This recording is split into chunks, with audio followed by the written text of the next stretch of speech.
आप देख रहे हैं फिल्मी स्टोरीज। दोस्तों, आखिरकार वो मनहूस खबर आ ही गई जिसे कोई सुनना नहीं चाहता था। जी हाँ, बॉलीवुड के ही मैन धर्मेंद्र अब हमारे बीच नहीं रहे। सोमवार 24 नवंबर को वो इस दुनिया को अलविदा कह गए। 89 साल की उम्र में धर्मेंद्र ने अपने जुहू स्थित घर पर ही अंतिम सांस ली। लंबे समय से उनकी तबीयत नाजुक थी।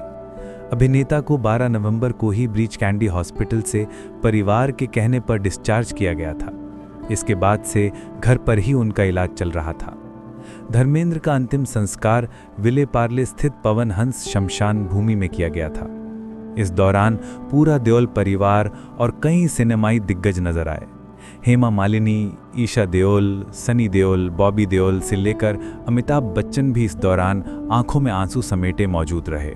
बताया जा रहा है कि धर्मेंद्र को मुखाग्नि उनके बड़े बेटे सनी देओल ने दी है। आइए आपको बताते हैं कि धर्मेंद्र के जीवन से जुड़े किस्से जो आप जानना चाहते होंगे। अभिनेता धर्मेंद्र का जन्म 8 दिसंबर 1935 को पंजाब के कपूरथला जिले के फगवाड़ा के नसराली गांव में एक जाट सिख परिवार में हुआ था।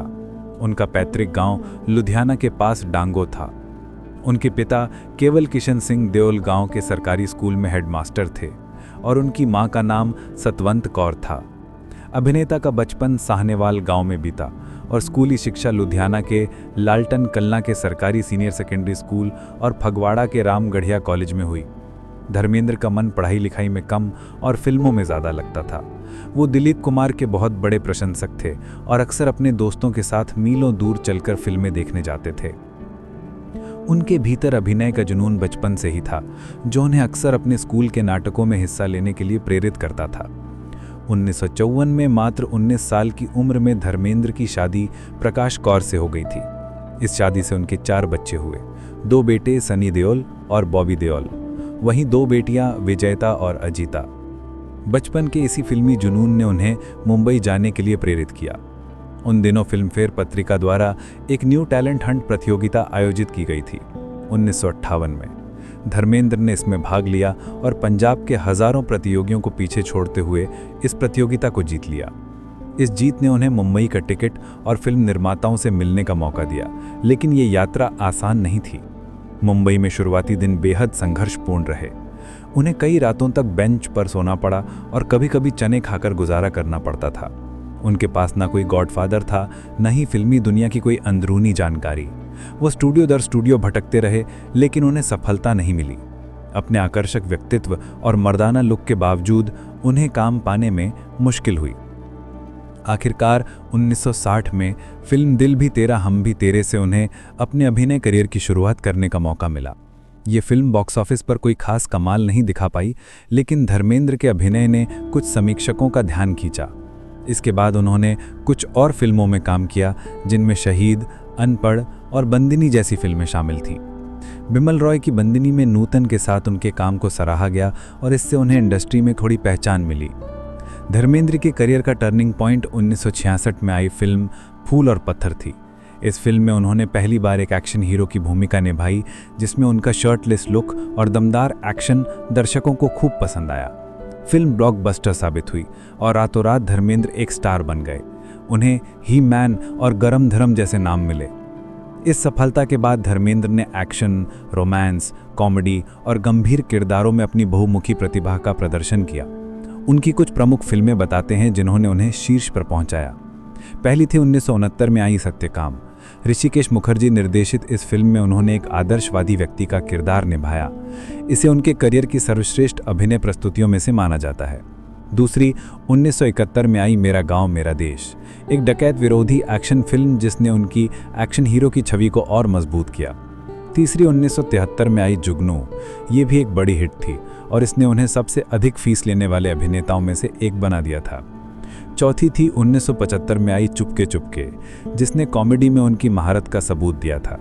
इस फिल्म में उनकी कॉमिक टाइमिंग ने दर्शकों का दिल जीत लिया था। पांचवी थी 1975 में आई शोले, भारतीय सिनेमा की सबसे प्रतिष्ठित फिल्मों में से एक। वीरू और जय की दोस्ती और बसंती के साथ उनके रोमांस ने उन्हें घर घर में लोकप्रिय बना दिया था।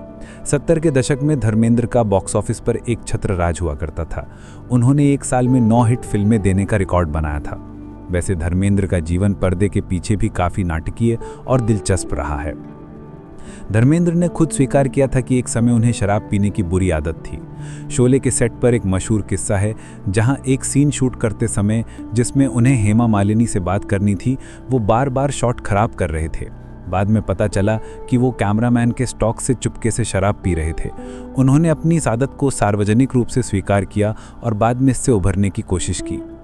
हेमा मालिनी से शादी भी बड़ी विवादित रही। जी हाँ, धर्मेंद्र पहले से शादीशुदा थे और हिंदू विवाह अधिनियम के तहत दूसरी शादी नहीं कर सकते थे।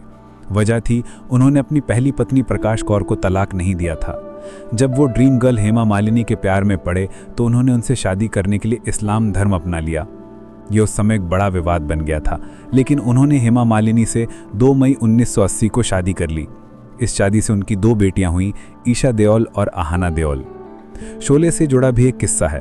बहुत कम लोग ये बात जानते हैं कि धर्मेंद्र शोले में गब्बर सिंह का किरदार निभाना चाहते थे, लेकिन जब उन्हें पता चला कि हेमा मालिनी बसंती का किरदार निभा रही हैं तो वो तुरंत वीरू का रोल करने के लिए तैयार हो गए ताकि वो उनके साथ स्क्रीन साझा कर सकें।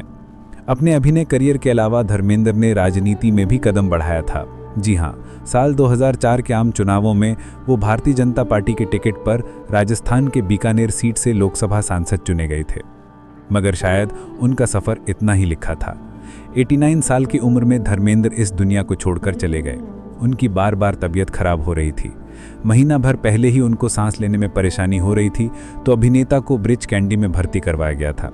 यहीं उनको वेंटिलेटर पर रखा गया था, मगर शायद डॉक्टरों ने जवाब दे दिया था, तभी घर वाले उनको वेंटिलेटर पर घर ले आए थे। कहा तो जा रहा था कि उनकी हालत सुधर रही है, लेकिन अंदर की बात कोई नहीं जान पाया था। आखिरकार हुआ वही जिसका सबको शक हो रहा था। आज सुबह धर्मेंद्र की तबीयत अचानक खराब हो गई और उनका निधन हो गया। दोस्तों, अभिनेता धर्मेंद्र आपको कैसे लगते थे? उनकी कौन सी फिल्म या किरदार आपको हमेशा याद आएगा? हमें कमेंट में ज़रूर बताइएगा। और हाँ, अभिनेता की आत्मा की शांति के लिए ओम शांति लिखना मत भूलिएगा। बॉलीवुड से जुड़ी हर अपडेट के लिए आप फिल्मी स्टोरीज को ज़रूर सब्सक्राइब कर लीजिएगा।